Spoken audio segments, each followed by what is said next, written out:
Salut, moi c'est Victor Durand-Lepeuch et vous écoutez un entretien de Comme un poisson dans l'eau, le podcast contre le spécisme.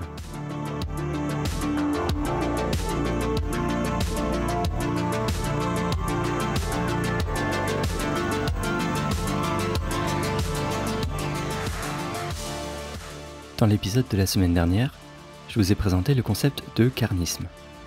C'est l'idéologie qui cherche à justifier la consommation d'animaux. On le résume souvent en parlant des 4 N du carnisme, c'est-à-dire que cette idéologie fait passer la consommation d'animaux pour quelque chose de nécessaire, de naturel, de normal et de nice, donc sympa ou agréable. On a vu la partie un peu plus théorique de cette grille d'analyse dans l'article qui a été lu dans le dernier épisode, et aujourd'hui on la met en pratique avec le cas concret des produits laitiers. Et pour cela, j'ai le grand plaisir de recevoir Élise Desaulniers, dont on a déjà lu 2 textes dans le podcast, dont celui sur le carnisme justement. Élise Desaulniers est directrice générale de la Société pour la prévention de la cruauté envers les animaux, la SPCA, de Montréal. Elle est chercheuse indépendante et l'autrice de Je mange avec ma tête, de 2011, de Vache à lait, pour laquelle je la reçois, écrit en 2013, autrice également du Défi vegan en 21 jours, publié en 2016, et elle a dernièrement coécrit le livre de recettes Table Vegan avec Patricia Martin, qui est paru en 2019. Enfin, Élise Desaulniers est éditrice à L'Amorce, la revue contre le spécisme. Sans plus de suspense, c'est parti pour l'entretien.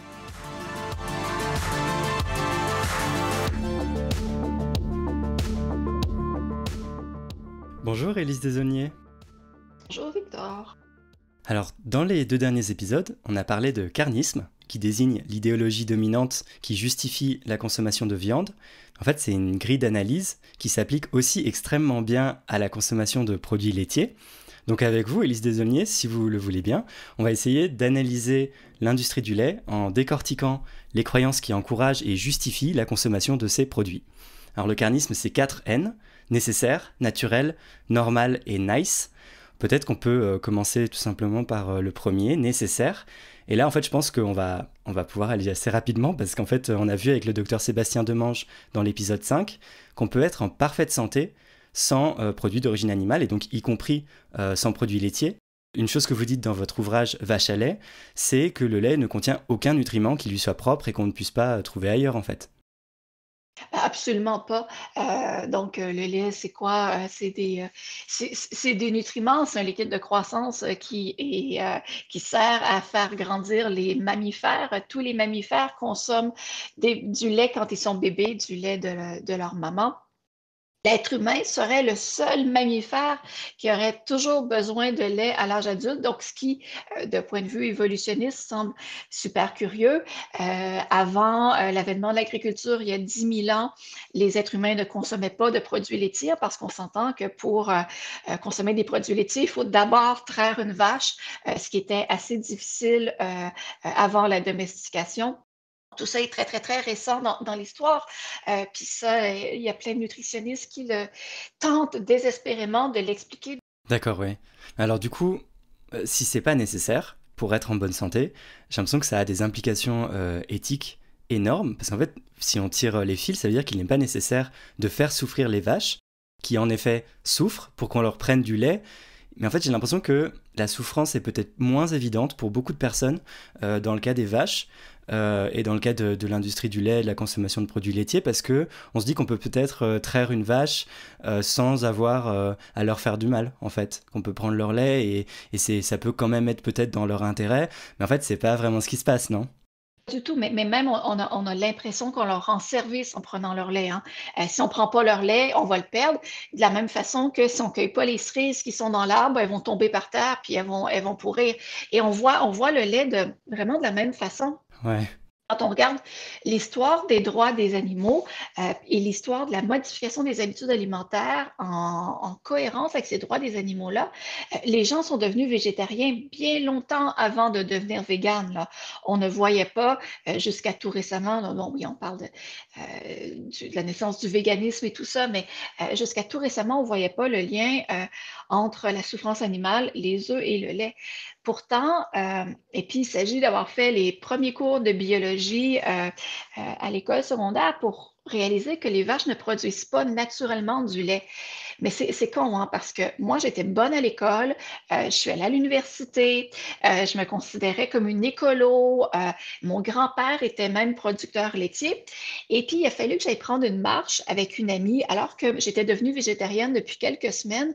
Et là, on commence à discuter comme ça sur la rue, comment les vaches produisent du lait. Ben, elles produisent du lait naturellement. Et là, mon amie Émilie me dit, mais attends, mais c'est bizarre, elles produisent vraiment du lait, là, mais tout le temps, mais il n'y a aucun autre mammifère qui produit tout le temps du lait comme ça. On produit du lait parce qu'on donne naissance à un bébé. Là, et là, pour moi, ça a été un choc. J'avais jamais pensé à ça. Et là, je me suis empressée. Puis heureusement, on est dans les années 2010 et on a tous un ordinateur dans nos poches qui s'appelle un téléphone intelligent qui permet de chercher sur Wikipédia lait. Et là, c'est là que j'ai réalisé, mais à un âge très avancé, là, je suis dans la trentaine, que les vaches produisent du lait parce qu'elles donnent naissance à un veau et que pour donner du lait à la treilleuse, il faut qu'on leur enlève leur veau et que ça ne va pas durer comme ça éternellement. Il faut qu'on la remette enceinte et qu'elle donne naissance à un autre veau pour maintenir sa production laitière. Mais j'avais jamais, jamais, jamais pensé à ça. Ouais. Il a fallu cette conversation sur le boulevard Saint-Laurent à Montréal et Wikipédia pour me convaincre. Parce que c'est invisible. C'est fou. C'est fou, moi aussi j'étais tombé sur les fesses de ma propre ignorance, en fait, d'un fait qui, une fois qu'on le dit, paraît si évident. Mais je pense que ça dit beaucoup du degré de dissimulation qui a lieu, en fait, pour pouvoir nous vendre ces produits-là. On pense pas que, justement, il faut enlever leur veau. Peut-être qu'on peut faire une sorte de déroulé de qu'est-ce que c'est la vie d'une vache laitière, en fait, pour vraiment comprendre ce qui se passe derrière, effectivement. Oui, oui. Donc, premièrement, une vache laitière, pour qu'elle soit enceinte pour produire du lait, là, on vient de brûler un peu le scoop, là, on sait tout ça. Il faut d'abord l'inséminer. Il n'y a pas de papa vache et de maman vache qui tombent follement amoureux et qui décident de faire des bébés, là. Ça ne se passe pas comme ça. C'est de l'insémination artificielle. Donc, le producteur ou la productrice laitière insémine la vache. La vache tombe enceinte, donc sa première grossesse, après 9 mois. Donc, même chose que chez les humaines, la vache va donner naissance à son veau. Si c'est une femelle, ce veau-là va devenir une autre vache laitière. Donc, on va le garder dans la production. Si c'est un mâle, il va devenir de la viande de veau.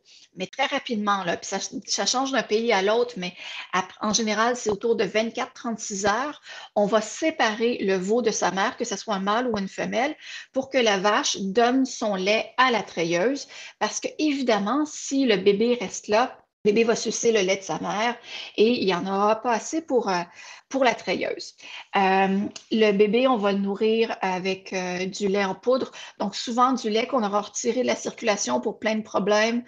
On va le mettre en poudre, rajouter de l'eau, et c'est comme ça qu'on va nourrir le bébé. Puis c'est important de s'y arrêter un instant. Je travaille dans un refuge pour animaux, un organisme qui applique les lois de protection des animaux pour n'importe quelle autre espèce animale. Là. Séparer le bébé de sa mère avant le sevrage, ça serait perçu comme de la cruauté. C'est impensable de séparer un chaton de sa maman. Là. C'est vraiment terrible.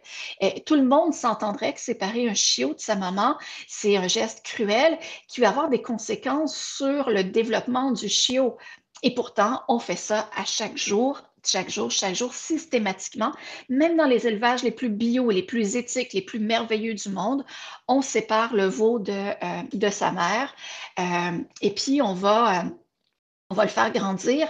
Là, les types d'installations pour les veaux varient d'une région à l'autre, mais au Québec, pour le moment, c'est pour les mâles, donc ils vont devenir de la viande, des petites logettes individuelles. Donc, vous pouvez vous imaginer ce bébé qui a quelques heures seulement, s'en va dans une logette, loin de ses amis, ne peut pas exprimer ses besoins naturels. Il pleure, c'est un bébé.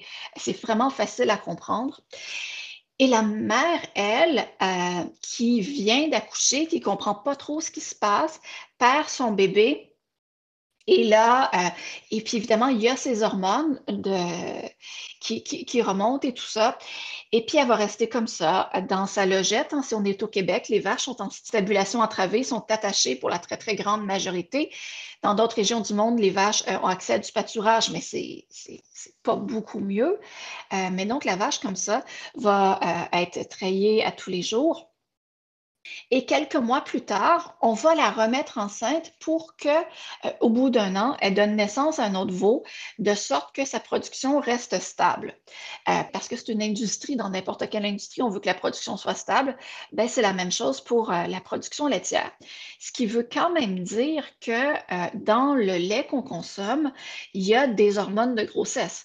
Les vaches qui produisent notre lait sont souvent enceintes. Ces hormones de grossesse-là, on les retrouve dans l'urine des gens qui ont consommé des produits laitiers. Cette phobie là, de consommer des hormones et tout ça, ben, les gens qui consomment des produits laitiers devraient quand même se dire, je consomme un liquide de croissance qui est fait pour un autre mammifère et en plus, ça contient des hormones de grossesse. Puis, je ne suis pas spécialiste de la santé, là, mais on a quand même vu une corrélation entre la consommation de lait et certains cancers qui sont hormonodépendants et plein de problèmes de santé. Et c'est pas surprenant. Mais si on s'en tient aux vaches, parce que c'est d'elles dont on parle ici, Hmm. ce cycle-là va se répéter 4, 5, 6 fois. Au Québec, la région que je connais, les vaches vont vivre à peu près 5 ou 6 ans, parfois 4, avant d'être transportées dans des encans, dans des enchères où elles vont être achetées par des abattoirs et ensuite transportées dans des abattoirs où elles vont être tuées. On appelle ça, et c'est assez terrible, de la viande de réforme. Ouais, on dit elles sont réformées. C'est incroyable cet euphémisme. C'est horrible quand on y pense. Ouais. Donc, elles sont réformées pour devenir du bœuf haché. Hmm.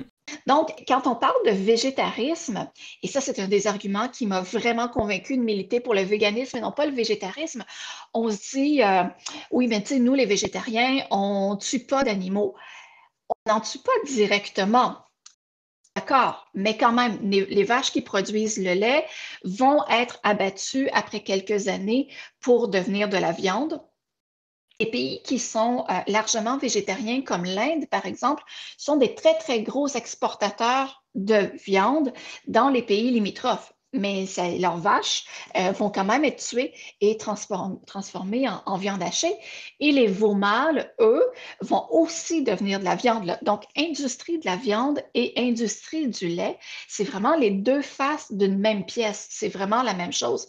C'est pas possible de produire du lait sans tuer d'animaux, sans causer de souffrance. Même si on dit, oui, mais moi, le veau qui pleure, je m'en fous, on va trouver une façon de mettre les veaux ensemble avec des nannies ou peu importe.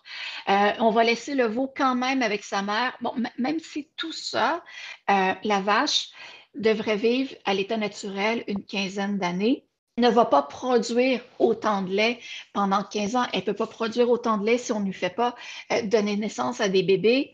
Et puis, avec des grossesses à répétition, les veaux mâles, ils n'ont pas d'utilité. Donc, le modèle économique ne peut pas fonctionner sans l'industrie de la viande. Là, on ne peut pas avoir d'industrie laitière sans industrie de la viande. C'est la même chose. Il ne peut pas avoir de lait sans souffrance. Qu'on ait deux pattes ou quatre, qu'on soit vache ou primate, on aspire à bouger, on aime la liberté. Pourquoi, si j'en ai quatre, j'ai pas le droit de m'ébattre, même pas de me débattre, confiné dans une boîte tellement trop étroite? Ah, vraiment, je m'éclate dans une vie si folâtre. Je ne peux pas bouger, je ne peux pas téter, je ne peux pas brouter, je ne peux me gratter, encore moins gambader, ni me faire aimer. Je suis bien trop gâtée. Ouais, et la rentabilité implique des conditions de souffrance encore pires que ce qu'on pourrait penser. Vous parlez notamment dans votre ouvrage du problème des mammites. Est-ce que vous pouvez expliquer ce que c'est? Oui, ben en fait, les femmes qui ont donné naissance à des enfants le savent, c'est super difficile sur le système d'allaiter. Et ben, c'est évidemment la même chose pour les vaches.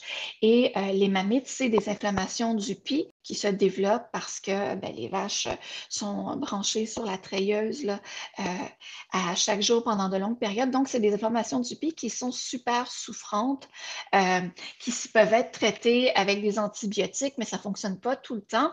Et puis, c'est intéressant de noter que dans les élevages biologiques où l'utilisation d'antibiotiques n'est pas permise, souvent les mammites ne sont pas traitées ou vont être traitées avec des produits plus naturels. Donc là encore, ça cause d'immenses souffrances aux vaches.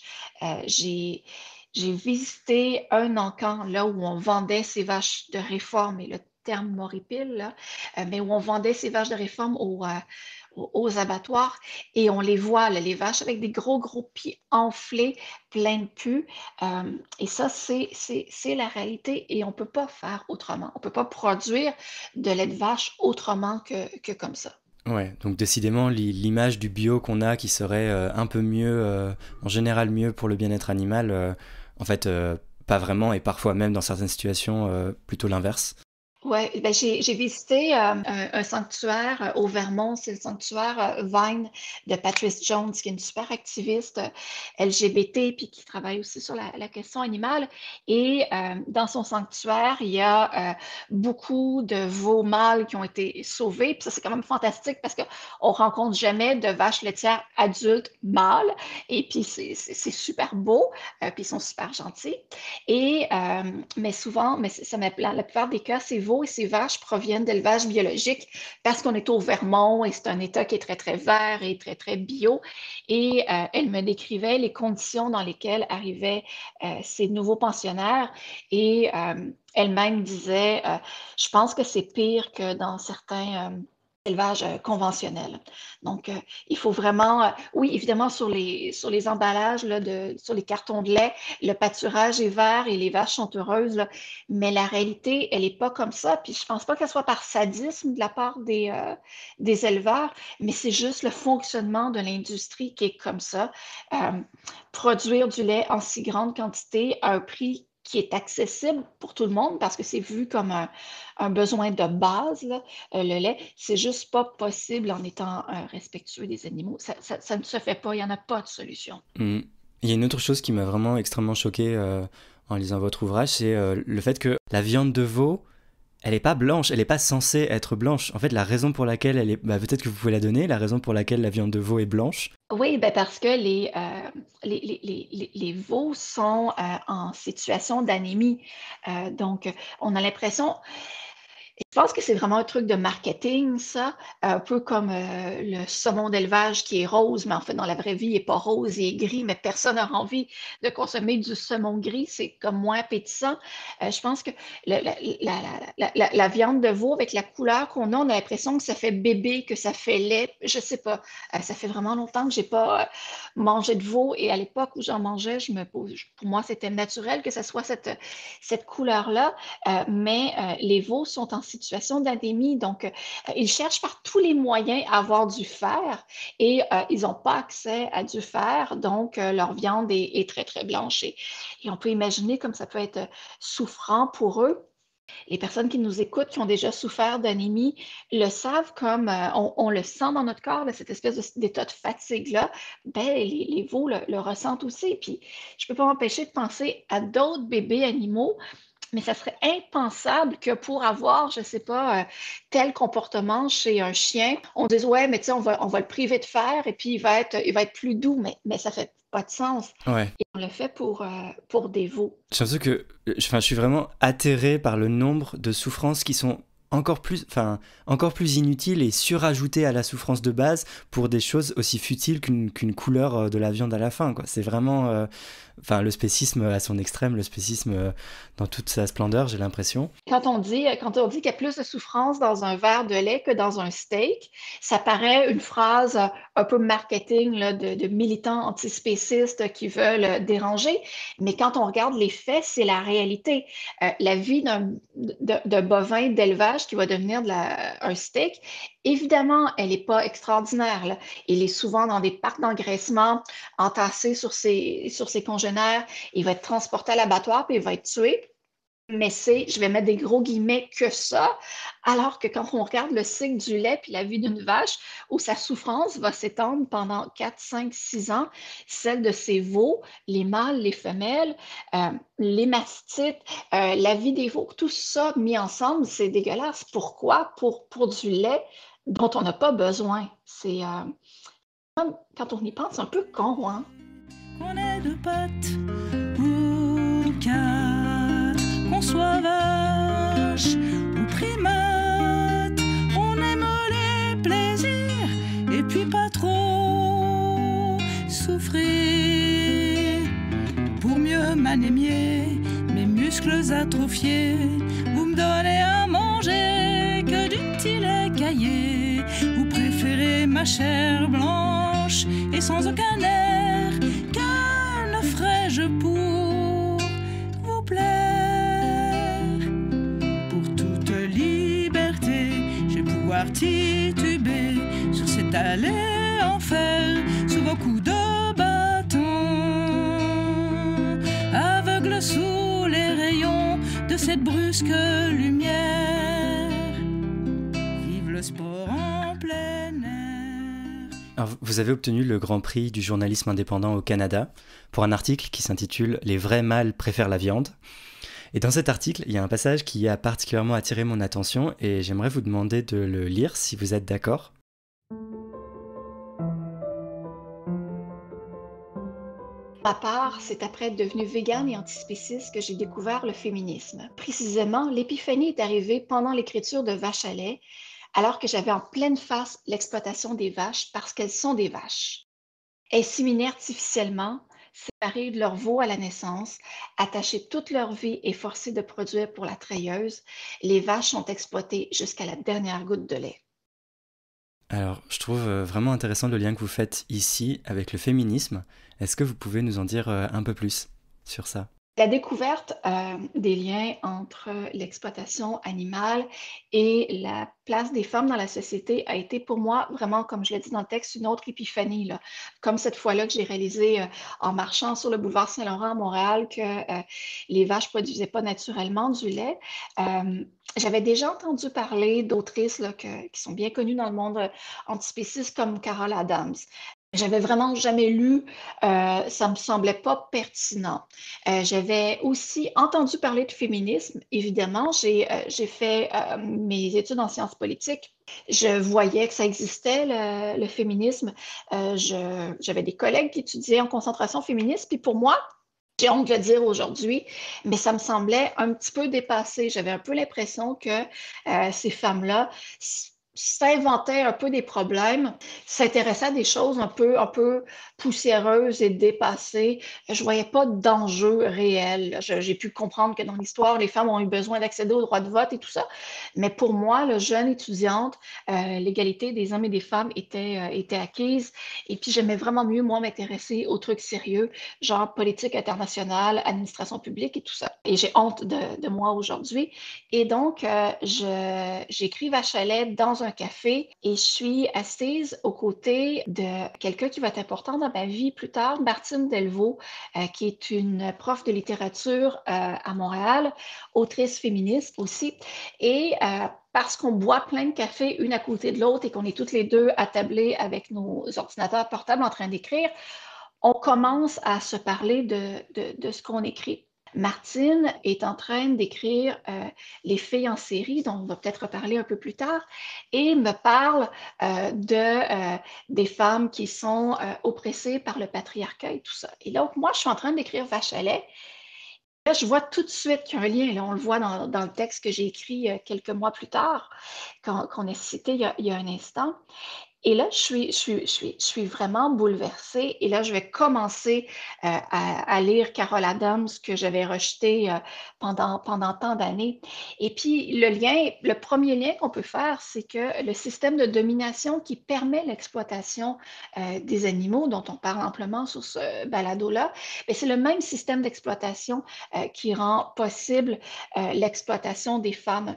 L'analogie que fait Carol Adams, qui est très, très, très facile à comprendre, puis qui m'a permis de faire ces liens-là en premier, c'est la pornographie, c'est l'exploitation sexuelle des femmes, par exemple, dans la prostitution. Souvent, les femmes vont dire, je me sens comme un morceau de viande. Carol Adams va parler de référent absent. Cette notion-là, on va la retrouver chez d'autres auteurs sous d'autres mots, mais quand on mange de la viande, quand on mange du poisson, on ne mange pas un animal, on ne mange pas une personne, on a tout oublié de sa subjectivité, de sa vie, de ses intérêts, de ses préférences. C'est juste de la viande.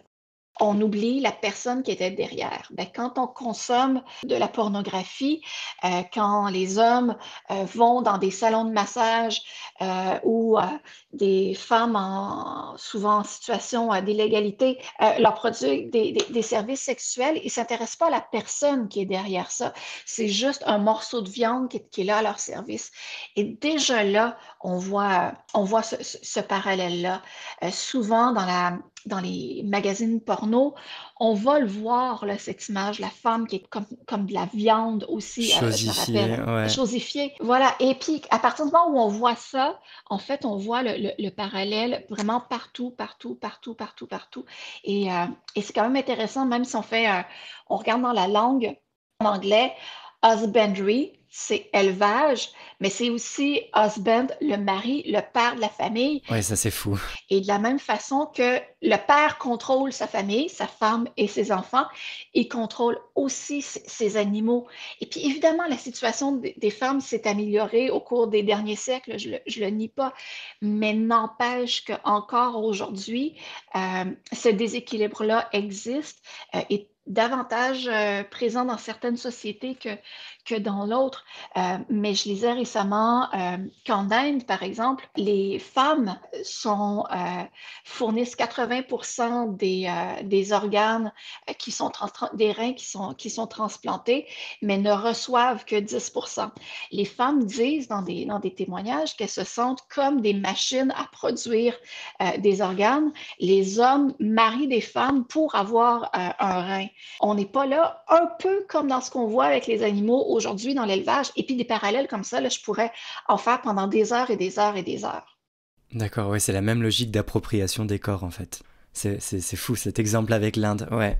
Et même dans des pays comme le Québec, où on se dit un peu, oui, c'est le paradis du féminisme, il y a quand même une inégalité entre les hommes et les femmes, une pression sur le corps des femmes qui n'est pas présente sur le corps des hommes et des parallèles à faire avec l'élevage. On peut en faire aussi avec le racisme, hein. Il y a plein d'autrices qui ont travaillé sur des parallèles entre le racisme et la question animale, mais là-dedans, ce qui reste, c'est les logiques de domination. Alors, on a vu dans l'épisode 4 avec Marie-Claude Marcelier que la raison du refus de l'application de termes réservés aux humains humaines à d'autres animaux est le plus souvent spéciste. Donc on devrait pouvoir dire une vache enceinte, on devrait pouvoir dire à l'inverse une femme en gestation par exemple. Mais alors moi je me demande jusqu'où il faut pousser ce volontarisme dans l'application des concepts aux animaux, peu importe leur espèce. En particulier, je pense à un cas vraiment difficile, celui des inséminations artificielles des vaches, justement, parce que certaines et certains défendent qu'on devrait qualifier ces inséminations artificielles de viol. Alors j'aimerais bien avoir votre avis là-dessus. Est-ce que vous pensez que c'est adéquat et juste de le dire de cette façon-là? Je connais pas l'expérience de viol et j'ai quand même l'impression qu'il y a quelque chose dans le viol qui ne se retrouve pas dans l'insémination artificielle. En tout cas, j'ai peur que ça puisse réduire l'expérience de viol que de l'associer à une insémination. De la même façon que quand on fait des parallèles avec la Shoah, avec les camps de concentration pour parler d'élevage industriel, ça me met mal à l'aise comme personne non juive, qu'il n'y a pas dans ma famille des gens qui sont passés par ces camps-là. Je me garde une petite gêne. Donc, je me garde aussi le même genre de petite gêne avec le parallèle avec le viol. Surtout que dans le mouvement animaliste, il a souvent été réutilisé par des hommes. Et là aussi, j'ai un malaise. Si une survivante du viol a envie de faire ce parallèle-là et qu'elle se reconnaît, je suis parfaitement à l'aise. Mais moi, pour ma part, je garde vraiment une petite réserve à ça parce que peut-être pas tout l'aspect émotif, tout le rapport au corps qu'on peut avoir dans le viol des humaines, mais en même temps, on n'en sait rien et ce qui n'enlève rien au fait que l'insémination artificielle, c'est vraiment dégueulasse. Et j'ai l'impression qu'une des questions un peu corollaires par rapport à ça, c'est la question de est-ce qu'on peut parler d'un consentement chez les vaches comme on en parle chez les humains et humaines? Super difficile la notion de consentement chez les animaux, puis c'est une question qui m'intéresse énormément et c'est quelque chose qu'on commence à regarder. Dans l'histoire, on ne s'est pas vraiment posé la question sur ce que veulent les animaux, c'est quoi leur préférence. En fait, quand on les laisse tranquilles, ils agissent selon leurs préférences, mais dès qu'on rentre en relation avec eux, on a tendance à leur imposer des choses et sans vraiment leur poser la question. Donc, il y a déjà des expériences qui sont faites dans des sanctuaires sur là où les vaches, par exemple, puisqu'on parle d'elles, veulent habiter. À Vine Sanctuary, dont je parlais plus tôt, on a fait des expériences où si on laisse les vaches libres, certaines vont avoir envie d'être un peu plus à l'abri, d'autres vont avoir envie d'être en forêt, d'autres vont avoir envie d'être en pâturage. Donc, on voit déjà que lorsqu'on laisse des choix, elles les expriment. Même chose pour la nourriture. Donc, peut-être qu'il y aurait des façons d'avoir le consentement des animaux pour certains trucs, mais ça reste difficile et je me pose la question au quotidien sur des procédures chirurgicales qu'on va faire sur des animaux. C'est assez paternaliste de dire qu'on fait ça pour ton bien, mais l'animal, on n'est pas vraiment conscient. Comment on fait pour avoir son consentement? Je ne sais pas, mais c'est vraiment des questions sur lesquelles il faudrait se pencher. Je pense qu'on a quand même trop tendance comme humains à se dire que notre point de vue est le bon et ce qu'on pense qui est bon pour les animaux est effectivement bon pour eux. Dans l'histoire, on était super paternaliste comme ça par rapport à d'autres humains et on a vu que ce n'était pas nécessairement la bonne chose. Donc, ne serait-ce que se poser la question, prendre le temps de réfléchir, discuter avec d'autres humains avant de prendre des décisions pour les animaux, ça pourrait être une bonne chose. Et quand c'est possible, essayer de voir ce qu'ils préfèrent puis qu'est-ce qu'eux voudraient faire. Et pour l'insémination, on n'a pas besoin de se poser la question très, très, très longtemps là, pour se dire que c'est assez peu probable que la vache soit consentante à une insémination qui va lui donner une grossesse, un bébé qu'on va lui enlever. Là. Ça, pas besoin de faire des grosses recherches pour se dire que je pense que c'est pas dans son intérêt à elle. Oui, très clairement.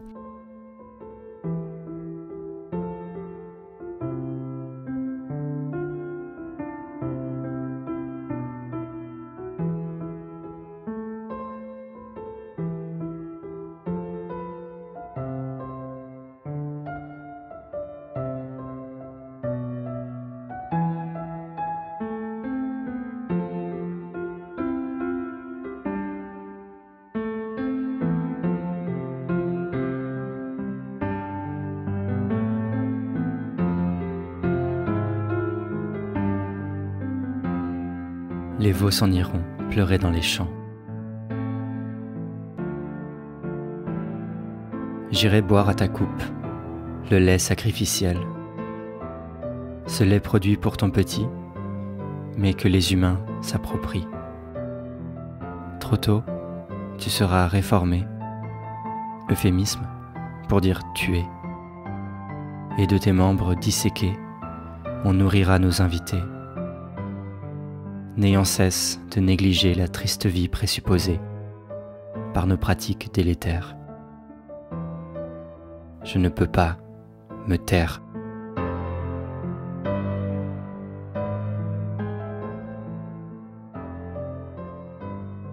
Alors peut-être qu'on peut passer au deuxième N, des 4 N carnistes. Donc le deuxième, c'est naturel. Alors déjà, bon, vous l'avez dit, on peut se poser la question de à quel point c'est naturel de boire le lait d'une autre espèce et de continuer à boire du lait à l'âge adulte une fois sevré. Bon, ça, je pense que voilà, on l'a traité. Je sais pas si vous voulez ajouter quelque chose sur ça, mais bon. Non, mais c'est ça. Mais de toute façon, je pense qu'on a un biais assez largement répandu dans notre société que ce qui est naturel est bon, mais c'est un sophisme en ça de toute façon. Donc, même si c'était naturel de consommer des produits laitiers, ce ne serait pas nécessairement une bonne chose. Puis, il n'y a absolument rien de naturel pour un mammifère de consommer du lait à l'âge adulte. En effet, ce que dit ici Élise Desaulniers est vraiment très important. Je ne voudrais pas, en réfutant le fait que boire du lait soit naturel, qu'on renforce par là même l'idée, qui est fausse elle aussi, que ce qui est naturel est bien, ou que ça le rendrait moral. Les deux idées sont fausses, mais s'articulent dans l'idéologie carniste. D'autant plus que l'idée de nature ou de ce qui est naturel est très souvent utilisée pour tenter de justifier l'exploitation ou la discrimination. On y reviendra dans le podcast. D'ailleurs, il y a comme une blague qu'on fait souvent avec les enfants quand on leur demande une vache, qu'est-ce que ça boit? Les enfants vont répondre du lait, mais non, les vaches, ça boit pas du lait. Là. Ouais, voilà. Ouais, c'est fou l'association qu'on fait. Et alors du coup, surtout, on pense que c'est naturel de boire du lait, alors que la majorité des gens sur Terre sont en fait intolérantes au lactose. Oui, ce que j'aime rappeler là-dedans, c'est deux choses. D'une part, c'est que c'est une vision du monde qui est très, très, très blanche, qui est très centrée sur les personnes qui sont tolérantes au lactose. La plupart des mammifères, après le sevrage, cessent de produire les enzymes qui permettent la digestion du lait et des produits laitiers. Et chez certains humains, ceux qui ont vécu dans des régions qui ont été les premières à consommer des produits laitiers, ben, c'est produit une modification génétique qui permet de continuer de digérer le lait après le sevrage. Ça s'appelle la persistance de la lactase. Mais c'est une très, très, très petite minorité des humains qui développent ça. Des Blancs essentiellement. Donc, pour la majorité des gens sur la planète Terre, c'est impossible de digérer des produits laitiers à l'âge adulte. Mais ça, l'industrie laitière, évidemment, et puis on aura peut-être l'occasion d'y revenir, essaie de nous le faire oublier. Et deuxième chose, c'est que jusqu'au début du 20e siècle, la consommation de produits laitiers était assez marginale. Là, oui, on consommait, surtout en Europe, en Amérique du Nord, certains fromages et tout ça, mais c'était en toute petite quantité. Le lait, on n'avait pas les procédés de réfrigération et tout ça, de pasteurisation qu'on a aujourd'hui. Et donc, le lait consommé comme ça, le lait blanc, était pas du tout approprié pour la santé, mais on constatait que certaines populations avaient des déficiences nutritionnelles. En même temps, on produisait du lait on cherchait des façons de le vendre. Et très, très vite, là, au début du 20e siècle, les producteurs de lait et les spécialistes de la santé se sont mis ensemble pour convaincre les gens de consommer du lait pour avoir une bonne santé. On le vendait un petit peu comme une police d'assurance, là. Le lait dans les écoles qu'on a vu en France, qu'on a vu au Québec, qu'on a vu un peu partout en Occident, c'est arrivé dans les années 40-50 où oui, il y avait des déficiences nutritionnelles dans les écoles. Le lait était une façon facile d'amener des protéines aux enfants. Et c'est comme ça qu'on associait lait et santé, mais c'est très, très, très récent et vraiment dans certaines régions du monde seulement. Mais après, on le voit bien, là, c'est tout récent dans l'histoire de l'évolution des êtres humains. Là. Rappelons-nous simplement que l'agriculture est apparue il y a 10 000 ans et qu'avant ça, il n'y avait pas de lait. Ouais, et en fait même parler d'intolérance au lactose, vous dites dans votre bouquin, ça renverse complètement la proportion, comme si c'était la norme de pouvoir digérer le lait, alors qu'en fait, en termes de proportion, c'est plutôt une minorité de personnes qui peuvent avoir ce que vous appelez la persistance à la lactase. Oui, en fait, on parle d'intolérance au lactose comme si c'était une maladie, mais en fait, c'est la norme. C'est fou d'y penser, mais en même temps, c'est la norme quand la norme est imposée par les Blancs. Donc, évidemment, pour les Blancs, c'est la norme de consommer des produits laitiers. Et les gens qui sont intolérants au lactose le voient comme un handicap. J'étais invitée par des Chinois dans un chat WeChat avec elle et eux pour parler de lait. Et puis, on me racontait que Évidemment, dans l'histoire de la Chine, les produits laitiers, c'est très, très, très marginal. Jusqu'à il y a quelques années, on ne consommait pas de produits laitiers. Il n'y a pas de produits laitiers dans la culture chinoise. Mais évidemment, l'Occident étant ce qu'il est, avec son pouvoir hégémonique, a amené les produits laitiers en Chine. Et puis, ça ne se fait pas enlever la lactose du lait, là. Ce qui est fait, c'est qu'on rajoute un peu comme les petits médicaments qu'on achète en pharmacie quand on est intolérant au lactose, les Lactaid. Ouais, C'est ce qu'on rajoute au lait pour en faciliter la digestion. Donc, on n'a pas retiré c'est absurde. le lactose du lait, mais c'est extrêmement populaire en Chine et les parents donnent du lait à leurs enfants parce qu'ils pensent que c'est nécessaire pour eux. Et surtout, c'est ce qui m'a troublée, pour que leurs enfants deviennent grands comme des Occidentaux. Et ça, je l'ai entendu à plusieurs reprises. Les Chinois, Chinoises, honte de leur taille, voudraient être grands, veulent aspirer à des postes haut placés dans les entreprises. Les filles veulent devenir agentes de bord sur des avions et puis se disent qu'en étant plus grand, plus grande, ça va être plus facile pour eux. Donc, les parents donnent du lait à leurs enfants qui soient plus grands. Alors que là-dedans, tout est wrong, là. Le lait est associé à plein de problèmes de santé. Il n'y a rien qui va, il n'y a rien qui va, très clairement. Il n'y a rien qui va, mais c'est la puissance de l'Occident, c'est la puissance des normes sociales, Mm. c'est la puissance du marketing. Ouais. Voilà. Du coup, on voit comment, pour le cas du lait, le carnisme est vraiment interconnecté avec d'autres logiques de domination. Et du coup, ça me mène à un article que vous avez écrit dans l'amorce qui s'appelle « Pourquoi la droite tient-elle tant à son verre de lait ?» où vous analysez l'utilisation du verre de lait par des groupes néo-nazis comme symbole de la suprématie blanche. Oui, ça fait partie des trucs auxquels on pense pas des trucs comme le lait pour être récupéré, dont je parlais pas dans Vache à lait. Euh, et c'est fou de se dire qu'on passe des années à travailler sur une question et qu'il y a quand même des groupes d'extrême droite qui réussissent à en voir des aspects auxquels on n'avait pas pensé. Donc, j'étais tombée sur une manifestation de néo-nazis où, pour montrer leur supériorité, ils s'affichaient avec, puis là, on est aux États-Unis, là, donc des gros bidons de lait. Et leur truc, c'est de dire, si tu ne peux pas digérer le lait, retourne chez toi, t'es pas un vrai, t'es pas un Américain. Ça a été aussi réutilisé à d'autres fins. On va traiter les hommes de gauche, féministes et tout ça, de soy boy. Donc, on fait l'association que le soya aurait des effets sur la virilité des hommes. Là, tout ça, c'est complètement faux. On le sait depuis des années. Mm. Mais il y a cette image que cet homme féministe de gauche qui va peut-être faire attention à sa consommation de produits d'origine animale et pas un vrai. En tout cas, il n'est pas un suprémaciste blanc. Et donc, ça va être un soy boy. Donc, le lait, ça devient l'espèce de ciment là, qui va relier ce vrai mâle américain. Donc, on l'imagine, là, il est grand, il a fait son service militaire, il a un pick-up, ça ne lui dérange pas de polluer, il mange de la viande, sa femme reste à la maison et il consomme des produits laitiers et il est terrifié par le fait d'avoir eu un président noir et de voir des personnes issues de l'immigration qui prennent qui prennent du pouvoir autour de lui. Donc, non, les vrais Américains, ça consomme du lait. Ouais, c'est fou parce que c'est vrai qu'on s'attendrait pas à ce que le lait soit en fait au cœur de certaines logiques à la fois racistes et virilistes. C'est vraiment c'est combo. Combo, ouais.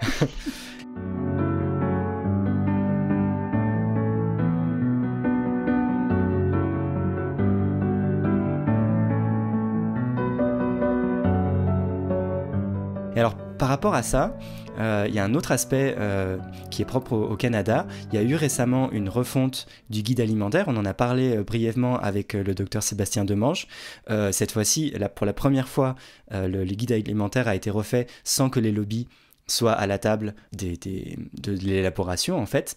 Et ça a mené à une suppression de la catégorie produits laitiers. Ouais. Ça relève presque du miracle, hein. Dans mon livre, moi, je présentais le guide alimentaire canadien tel qu'il est. Il va ressembler à ce qu'on a en France là, ou dans d'autres pays européens, tel qu'il était, en fait, il y a quelques années quand j'ai publié mon bouquin. Donc, on avait les 4 groupes et puis le verre de lait en haut à droite là, comme aliment. Et je présentais l'assiette développée par Harvard qui me semblait être un modèle vers lequel on devrait tendre. En haut à droite de l'assiette, c'était pas un verre de lait, c'était plutôt un verre d'eau.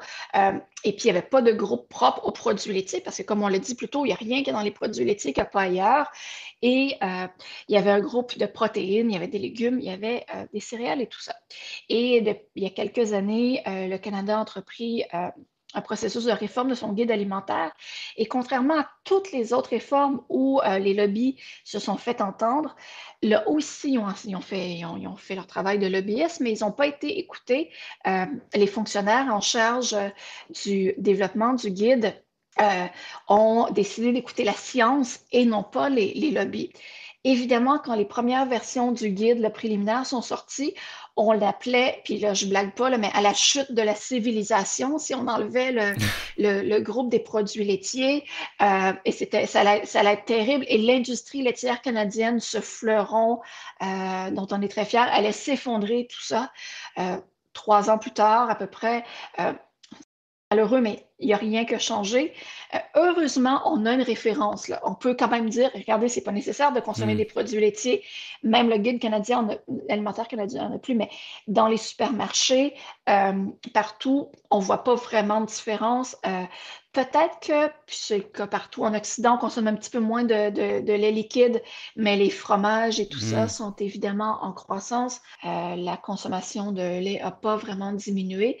Et puis même dans les hôpitaux et partout, là, il y a des petits berlingots de lait, autant qu'il y en avait avant. Je pense que malgré cet échec, mais qu'on peut quand même voir comme une victoire de la science, les lobbies laitiers continuent d'avoir leur place prépondérante partout. Mais en fait, j'ai l'impression que c'est très grave parce que concrètement, ça veut dire, comme vous l'avez dit, les personnes non blanches sont beaucoup plus intolérantes au lactose que les personnes blanches. Ça veut dire que le guide alimentaire, avant cette refonte, n'était pas du tout adapté pour les personnes non blanches. Ben, on peut même penser à adapter pour les populations autochtones du Canada. Oui. Les populations autochtones au Canada qui étaient là avant les Blancs, c'est chez eux, là, puis on ne va pas entrer dans l'histoire du colonialisme, mais quand même, on peut avoir un petit peu honte et se garder une petite gêne. Ces gens-là qui étaient là avant les Blancs ne pouvaient pas consommer de produits laitiers. Et il y a plein d'histoires qui racontent que dans les écoles et tout ça, on les forçait à consommer quand même des produits laitiers. On les a aussi forcés à oublier leur langue et à adhérer au catholicisme, mais dans l'alimentation, il y avait tout autant de racisme. Donc, imaginez tous ces enfants autochtones qui ont dû boire du lait et avoir des problèmes de digestion pendant toute leur enfance.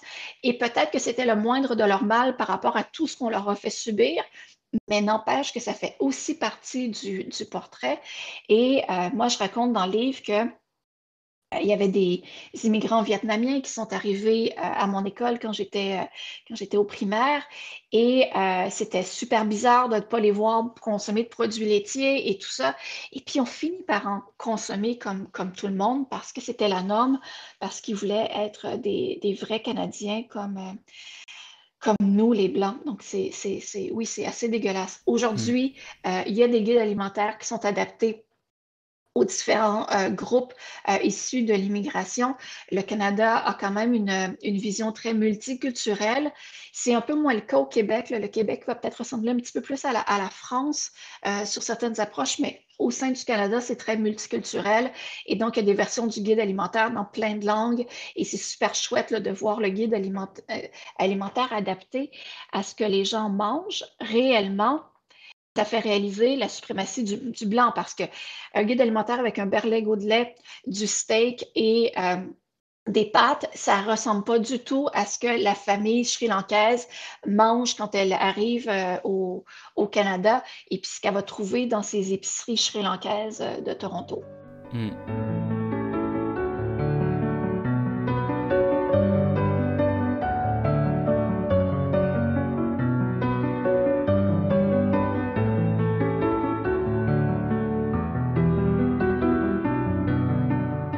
Peut-être on peut passer aux deux derniers N. Je pense qu'on peut les mettre ensemble parce qu'ils sont assez proches. Donc le normal et le nice. J'ai l'impression que c'est quand même beaucoup une question d'habitude. Donc le côté normal, mais on a aussi tendance à être accro, notamment au fromage. Vous en parlez dans le dernier chapitre de l'ouvrage. Par exemple, j'entends beaucoup dire qu'à la limite, des personnes pourraient se passer, pourraient arrêter la viande. Mais alors vraiment, le fromage, pas touche. Je sais pas si c'est parce que je suis en France, mais je crois qu'on a aussi une culture des produits laitiers et du fromage au Québec. Non, mais c'est le cas ici. J'ai grandi dans un pays où le fromage n'était pas très bon, contrairement à la France. Et ça a été super difficile pour moi d'arrêter le fromage. Et même encore aujourd'hui, et puis on le voit encore plus quand on est végane, tout est gratiné, il y a du fromage partout. C'est super Ouais. difficile de trouver quelque chose pas de fromage. Et pourquoi? Ben, je pense qu'une des explications, c'est que c'est bon du fromage. Du fromage vegan aussi, c'est super bon, mais à la base, du fromage, c'est bon. C'est bon pourquoi? C'est bon parce que c'est gras, c'est bon parce que c'est salé. Donc, c'est quand même deux choses qui font qu'on va apprécier un aliment. Il y a peut-être quelque chose dans le fromage qui est l'umami, cette espèce de saveur un peu plus complexe qu'on trouve dans les aliments fermentés. Et c'est peut-être ça qui rajoute de la profondeur au goût du fromage, du plaisir au fromage qu'on n'aurait pas ailleurs dans les autres produits d'origine animale. D'accord. Mais alors par-dessus cette couche peut-être d'authentique saveur et bon goût du fromage, j'ai l'impression qu'il y a aussi beaucoup les habitudes qui jouent, et en fait ces habitudes elles viennent pas de nulle part, et en particulier elles sont beaucoup construites dès notre enfance. J'aime bien parce que dans votre livre vous mettez vraiment beaucoup l'accent sur le fait que, vous en avez parlé, il y a eu une augmentation historique massive de la consommation de lait et de produits laitiers, et vous expliquez qu'en fait elle a été orchestrée à la fois par l'industrie et par l'État de façon très volontariste. Bon, on en parlait. Donc, on a des nutritionnistes qui rentrent dans les écoles avec la pesée, puis on donne les berlingots de lait aux enfants dans les écoles pour les faire grandir. Là, on le voit en Angleterre, on le voit au Canada, on le voit aux États-Unis, on le voit en France aussi. Mais rapidement, le lait fait son entrée dans le guide alimentaire dans plein d'États dans le monde. Et ça arrive à partir du 20e siècle. Et l'État décide que le lait va jouer un rôle spécial dans l'alimentation.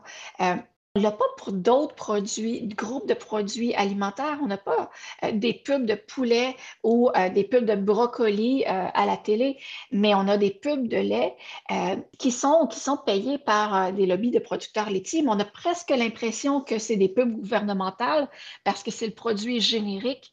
Le lait, on ne parle pas d'une marque de lait, alors que quand on a des pubs de boissons gazeuses, c'est des pubs de Coke, de Pepsi ou des pubs de Nestlé pour certains produits.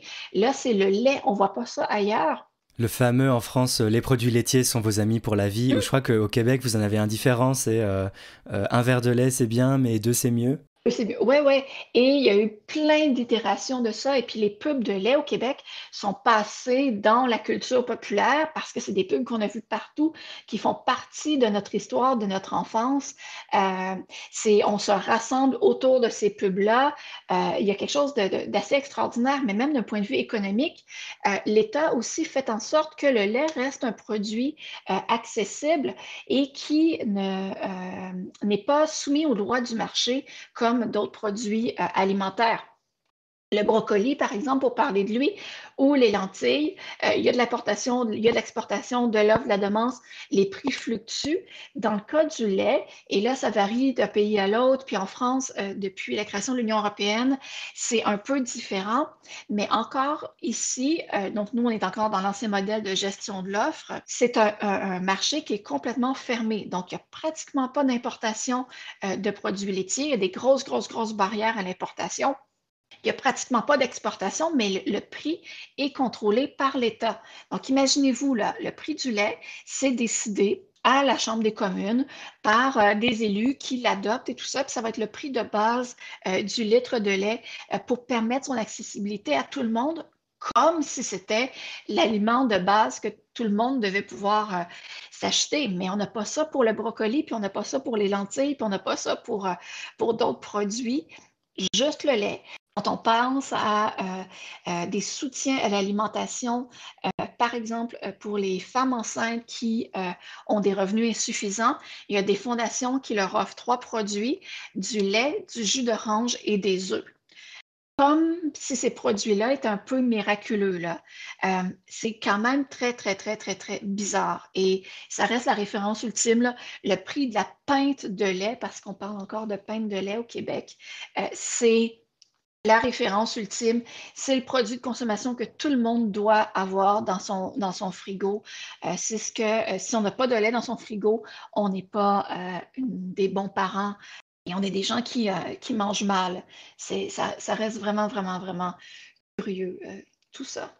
Et quand c'est pas par un système de gestion de l'offre comme au Québec, c'est et quand on est dans un marché libre pour le lait comme on l'est en France, en fait il y a des énormes subventions étatiques qui viennent compenser le fait que c'est une industrie qui est précaire et parfois déficitaire, donc en fait qui se nourrit des subventions de l'État pour pouvoir s'en sortir. Donc d'une façon ou d'une autre, en fait, l'État maintient de façon volontariste et alimente l'offre. Donc pour résumer, il y a à la fois construction et protection de l'offre, et en face, il faut bien que les produits soient consommés une fois produits, et donc il faut aussi créer de la demande. Et c'est là qu'interviennent les croyances que les produits laitiers sont normaux et nice. Le sous-titre du livre d'Élise Desaulniers est « 10 mythes de l'industrie laitière ». On peut bel et bien parler de mythes, car ce sont des croyances créées de toutes pièces. En effet, ces mythes n'apparaissent pas par magie, ce ne sont pas des idées qui flottent dans l'air. Ces mythes sont façonnés historiquement par certaines institutions et certains acteurs, et se perpétuent par des moyens très concrets, comme la publicité ou les recommandations gouvernementales de nutrition. Et tout ça passe aussi par du lobbying de la part de l'industrie. Donc on l'a dit, ils sont extrêmement puissants, ils ont beaucoup d'argent. Quand on regarde les études en nutrition qui sont produites, la plupart, quand on regarde les crédits et tout ça, sont financés par l'industrie laitière. D'ailleurs, au Canada, puis ça fait longtemps que je l'ai pas regardé, mais il y avait une trentaine de nutritionnistes qui travaillaient pour la Fédération des producteurs de lait et leur département relève du marketing, là, donc c'est quand même un peu fou. Mais il y a aussi des chaires de recherche un peu partout, du financement de recherche universitaire, tout ça. Et là, ça nous amène à se poser des questions sur les études qu'on voit, sur les études en nutrition sur lesquelles se basent les spécialistes qui vont nous faire des recommandations, parce que je ne suis pas en train de dire qu'ils sont corrompus, mais n'empêche que est-ce qu'on va vraiment travailler sur des sujets qui vont à l'encontre des intérêts de l'industrie laitière si c'est elle qui finance notre chaire de recherche? Est-ce qu'on va vraiment les publier, ces résultats-là, qui vont à l'encontre des intérêts du bailleur de fonds? Peut-être pas. Donc, pourquoi il y a si peu de data sur, par exemple, l'effet des produits laitiers sur l'environnement en comparaison avec les alternatives aux produits laitiers? Ben, une des explications est peut-être là. Pourquoi on parle si peu du fait que le lait d'avoine, le lait de soja peuvent être des super alternatives aux produits laitiers? Pourquoi il y a si peu d'études qui démontrent ça? Ben, une des explications est peut-être là. Ça change un petit peu depuis quelques années, mais n'empêche qu'on sait là, que les lobbies étant partout, les chercheurs, chercheuses ne sont pas libres de publier tout ce qu'ils veulent. Et même dans les médias, ben on le sait, hein, les médias, ça fonctionne à la publicité. Oui, il y a les petits médias indépendants, là, mais quand on parle de médias mainstream, et moi, ce que j'ai observé, c'est que j'avais déjà écrit un livre, publié un livre avant de faire publier Vache à lait. Et mon premier bouquin parlait d'alimentation éthique en général, et j'ai été bien reçue partout, ça s'est super bien passé. Et quand j'ai fait apparaître Vache à lait, c'était complètement autre chose. Soudainement, j'étais beaucoup moins invitée. Puis peut-être que le livre était moins intéressant, mais ça me semble curieux. Et surtout, et c'est ce qui m'a le plus choqué, c'est que quand on faisait une interview avec moi, à côté, il y avait quelqu'un de l'industrie laitière pour présenter, entre guillemets, les deux côtés de la médaille. Et j'avais jamais vu ça. Pourquoi? Où est cette nécessité quand je décris les conditions de vie des vaches, d'avoir quelqu'un qui présente l'autre côté de la médaille? L'autre côté de la médaille, il est partout, là. Je vais juste dénoncer quelque chose qu'on ne voit pas, mais on redonne de la visibilité à l'industrie laitière. Et là, ça m'a fait me questionner, est-ce que en critiquant l'industrie laitière, en critiquant l'omniprésence du lait, je suis pas en train de donner encore plus de visibilité à une industrie qui est déjà partout. Je me mets à la place de monsieur, madame, tout le monde, qui s'intéresse pas tant à ça, qui écoute pas des podcasts comme celui qu'on est en train d'enregistrer, qui se dit, oh, ben, tu sais, c'est un peu controversé cette affaire-là. Puis regarde, moi, je m'embarque pas là-dedans. J'ai l'impression qu'à quelque part, et peut-être que les choses changent un peu, mais en dénonçant le lait, peut-être qu'on est en train de, de mettre un peu plus de force sur le statu quo parce qu'on permet à l'industrie de réagir d'être encore plus présente. Et les gens font juste, regarde, moi, je vais pas changer. On le voit aussi dans les alternatives à la viande, hein, quand on parle de viande de culture, quand on parle de viande végétale, les lobbies sont très, très, très présents et tout ça. Et pour certaines parties de la population qui n'est pas trop au courant des débats, ça, je pense que ça leur donne un prétexte pour se reculer puis de faire moi, je ne changerai rien. C'est trop controversé. Je crois que vous donnez dans votre livre en exergue une citation de Nicole Dubé qui résume vraiment très bien tout ça. En fait, c'était la directrice du marketing de la Fédération des producteurs de lait du Québec, donc j'imagine le principal lobby de l'industrie laitière au Québec. Alors elle dit notre stratégie a été divisée en deux, la tactique rationnelle et la tactique émotionnelle. La première présentait le lait comme une source importante de calcium et une arme de première force dans la lutte contre l'ostéoporose, alors que la seconde mettait en avant les joyeuses retrouvailles des consommateurs avec le lait. La stratégie était très claire. J'avais oublié cette citation, mais c'est extraordinaire quand l'industrie elle-même dévoile sa stratégie. Oui, là c'est très clair, c'est textbook. Voilà. Oui, bien, merci beaucoup Élise Desaulniers. Vous le savez, je demande à chacune et chacun de mes invités 3 recommandations pour les auditrices. Alors, quelles sont les vôtres aujourd'hui ?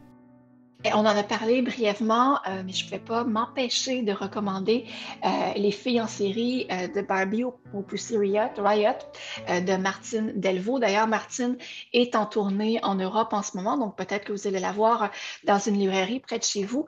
Dans Les filles en série, Martine Delvaux parle de cette image omniprésente là, de la femme blonde, belle, mince, qui est partout, là, la poupée Barbie, qui est un peu la référence. Et quand on commence à regarder ça, on voit à quel point c'est quelque chose qui est largement répandu, ces groupes de filles qui font de la nage synchronisée, qui font du ballet. Et aussi, il y a des parallèles à faire avec les animaux. En tout cas, c'est super chouette à lire, là, ces filles en série de Martine Delvaux. Et il y a plein d'autres essais et romans de Martine à lire. Deuxième suggestion, Joanne MacArthur. Vous devez connaître ces images sans la connaître elle. C'est une photojournaliste canadienne. Elle est la vedette d'un super documentaire qui s'appelle The Ghost in Our Machine, qui a été diffusé en 2013, je pense. Peut-être qu'on peut retrouver sur les plateformes de streaming. Donc, c'est une photojournaliste qui fait du undercover dans des élevages, dans des zoos, un peu partout. Elle a publié 3 bouquins, elle a gagné plein de prix, mais elle a aussi fait un truc vraiment chouette pour les militants, pour les droits des animaux, c'est qu'elle a créé une agence de photos où on peut avoir accès à des photos, faire des recherches par mots-clés, donc des photos qu'on peut reprendre dans nos publications et tout ça, et c'est entièrement gratuit. Donc, c'est vraiment chouette d'aller voir son livre, de consulter ses bouquins.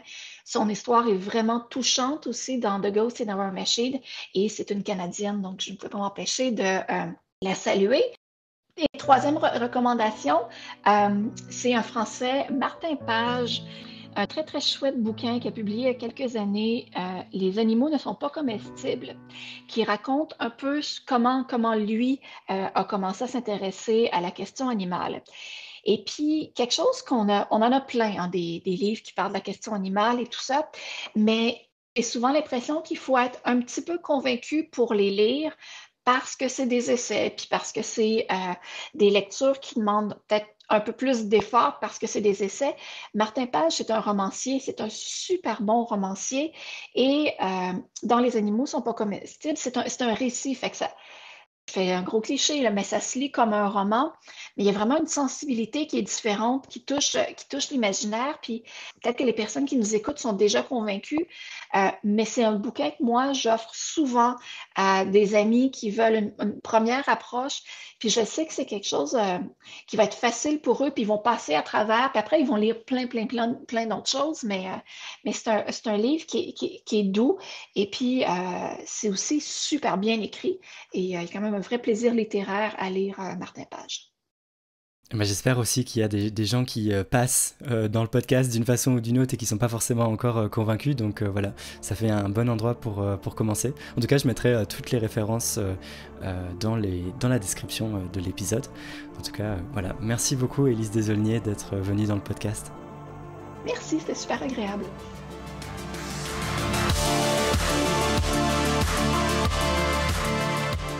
Il y a probablement plus de souffrance dans un verre de lait ou une glace que dans un steak.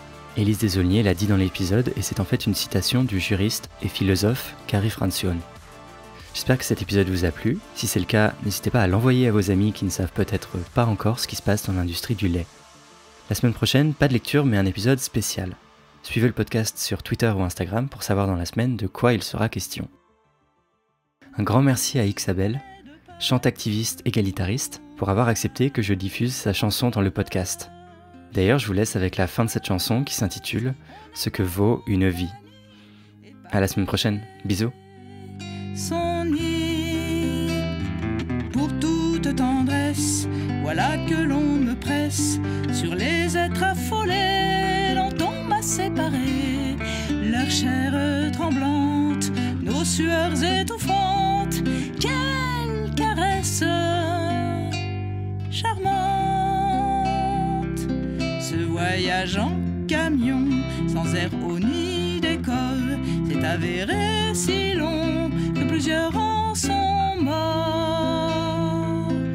Mais alors, comme c'est bon, quand enfin on nous sort pour la prochaine attraction, qu'on ait deux pattes ou quatre, qu'on soit vache ou primate, on veut bien souffrir un peu pour vivre un peu plus vieux.